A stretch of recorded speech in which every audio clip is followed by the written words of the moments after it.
Welcome back to M K S video M P channel. तो चलिए आज हम चलते हैं क्लास 11th फिजिक्स, ठीक है। बेसिक से पहला चैप्टर हमारा मापन और मात्रक, मतलब मात्रक और मापन, ठीक है। मेजरमेंट एंड यूनिट की तरफ चलते हैं और हम बेसिक से इसको सीखते हैं, ठीक है। अच्छी प्रकार से हम एकदम बेसिक से स्टार्ट कर देंगे। तो डियर स्टूडेंट, चलिए हम अपने वीडियो की तरफ चलते हैं।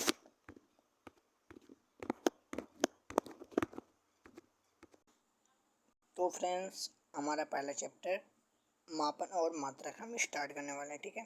तो सबसे पहले हमारा आता है भौतिक राशियाँ, फिजिकल क्वांटिटीज़। क्या होती हैं भौतिक राशियाँ?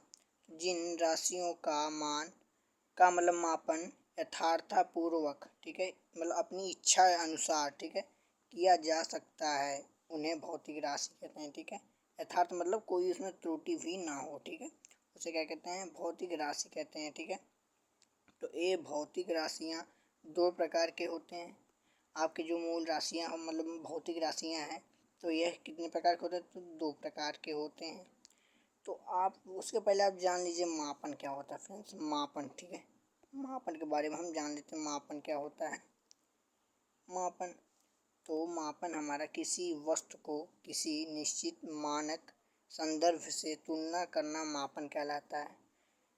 तुलना करने के बाद एक संदर्भ मानक से उसे प्रदर्शित करते हैं या लिखते हैं, ठीक है। एक मानक से प्रदर्शित करते हैं या फिर लिखते हैं, तो वे उस भौतिक राशि का मात्रक कहलाता है, ठीक। तो वह क्या कहलाता है? उस भौतिक राशि का मात्रक कहलाता है। तो आपके भौतिक राशियाँ हमने बोले थे दो प्रकार के होते हैं। तो पहला देखिए हमारा प्रकार, इसमें पहला है मूल राशि, ठीक है, फंडामेंटल क्वांटिटीज़। मूल राशि मतलब फंडामेंटल क्वांटिटीज़। फिर ये क्या है? तो मूल राशियाँ उन भौतिक राशियों को कहते हैं जिन्हें व्यक्त करने के लिए, मूल राशियाँ उन भौतिक राशियों को कहते हैं जिन्हें व्यक्त करने के लिए अन्य भौतिक राशियों की आवश्यकता नहीं होती। मतलब किसी अन्य भौतिक राशि की आवश्यकता नहीं होती। यह स्वतंत्रतापूर्वक अपने से ही मतलब व्यक्त की जा सकती हैं, दिखाई जा सकती हैं। यह किसी पर निर्भर नहीं होती हैं, ठीक। जैसे फॉर एग्जांपल लंबाई, द्रव्यमान, समय, ताप, ज्योति तीव्रता, धारा, विद्युत धारा और पदार्थ की मात्रा को मूल राशि कहते हैं। तो यह 7 प्रकार की होती हैं। तो इनकी संख्या कितनी है? 7 प्रकार की होती हैं। जैसा एग्जांपल में हमने बताया। तो इस प्रकार से देखिए इनकी मतलब संख्या क्या होती है? 7 प्रकार से होती है, ठीक है। मतलब ये 7 प्रकार की हैं। तो इनके हम राशि, मात्रक और मात्रक का मान, मापन, संकेत, इनके हम देखेंगे, ठीक है।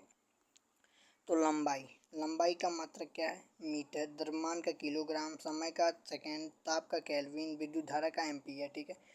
मीटर को स्मॉल एम से, किलोग्राम को केजी से, सेकंड को सेकंड एस ई से मतलब सेकंड से, ठीक है। फिर केल्विन को के से इंडिकेट करते हैं, कैपिटल के से। फिर एम्पियर को कैपिटल ए से, ठीक है। फिर कैंडिला को सी डी से, कैपिटल मतलब स्मॉल सी डी से।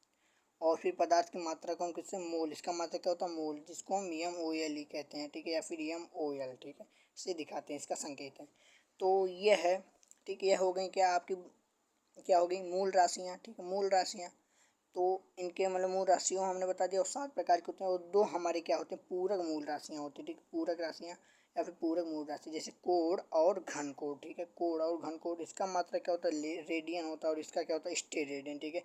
इसका आर ए डी, इसका एस आर से, ठीक है, हम प्रदर्शित करते हैं। फिर अगला हमारा देखिए आता है उसमें मतलब भौतिक राशियों का दूसरा प्रकार, मतलब भौतिक राशियाँ जो हमने पढ़ाई थी, पहला प्रकार हमने पढ़ा थी, तो दूसरा प्रकार हमारा व्युत्पन्न राशियाँ। तो व्युत्पन्न राशि क्या होती है फ्रेंड? तो व्युत्पन्न राशियाँ मतलब जो राशियाँ मूल राशियों से व्युत्पन्न की जाती हैं, ठीक है।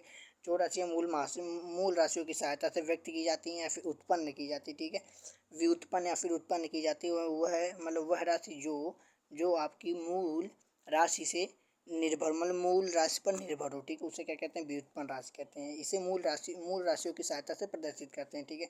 तो उदाहरण जैसे क्षेत्रफल हो गया। तो क्षेत्रफल मतलब लंबाई। तो लंबाई और चौड़ाई। तो लंबाई जो है आपका, तो लंबाई को हम किससे इंडिकेट करते हैं? मीटर से, ठीक है। मीटर इंटू मीटर, तो क्या हो जाएगा? मीटर स्क्वायर हो जाएगा, ठीक है, क्षेत्रफल का। इस प्रकार फिर जैसे आ गया आपका आयतन, घनत्व, वेग, त्वरण, बल आदि, ठीक है। अब दूसरा बात करते हैं मात्रक क्या होता है फ्रेंड्स। मात्रक क्या होता है?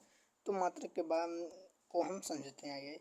तो किसी भौतिक राशि के मापन के लिए उसी मतलब उसे या फिर उसको प्रदर्शित करने की भौतिक राशियाँ की एक निश्चित मात्रा को मापन कहते हैं। ठीक है, मापन का मात्रक कहते हैं। ठीक है, मापन का मात्रक कहते हैं। तो मात्रकों की विशेषताएं क्या है, तो यह सुपरिभाषित होती है। ठीक है, फिर नंबर दूसरा हमारा यह है उचित आकार होना चाहिए। मतलब इसका क्या होना चाहिए, उचित आकार होना चाहिए।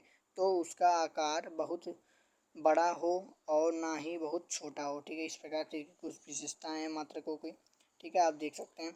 फिर अब देखिए हमारा आता है कि व्युत्पन्न या प्राप्त, मतलब व्युत्पन्न इसकी देखिए यहाँ पे चौथा था, फिर पाँचवा, छठवां, सातवां, फिर इस प्रकार से हमारे हैं। फिर अगला हमारा क्या क्या आता है, मूल मात्रक। ठीक है, मूल मात्रक। तो मूल मात्रक क्या होते हैं, तो देख लेते हैं। मूल मात्रक, तो मूल मात्रक उन मात्रकों को कहा जाता है, मूल मात्रक उन मात्रकों को कहा जाता है जो एक दूसरे से पूर्णतः स्वतंत्र होते हैं। ठीक है, क्या होते हैं, एक जो ये एक दूसरे से क्या होते हैं, पूर्णतः स्वतंत्र होते हैं, तथा जिन्हें जिन्हें अन्य मात्रकों से व्युत्पन्न नहीं किया जाता, जिन्हें मतलब अन्य मात्रकों से तुलना उनकी नहीं की जा सकती, नहीं मतलब की नहीं जा सकती, उसे क्या कहते हैं, मूल मात्रक कहते हैं। जैसे द्रव्यमान का मात्रक क्या है, किलोग्राम, इस प्रकार। तो फ्रेंड्स आज के लिए बस इतना ही। Thank you so much for watching video. Please like share and subscribe.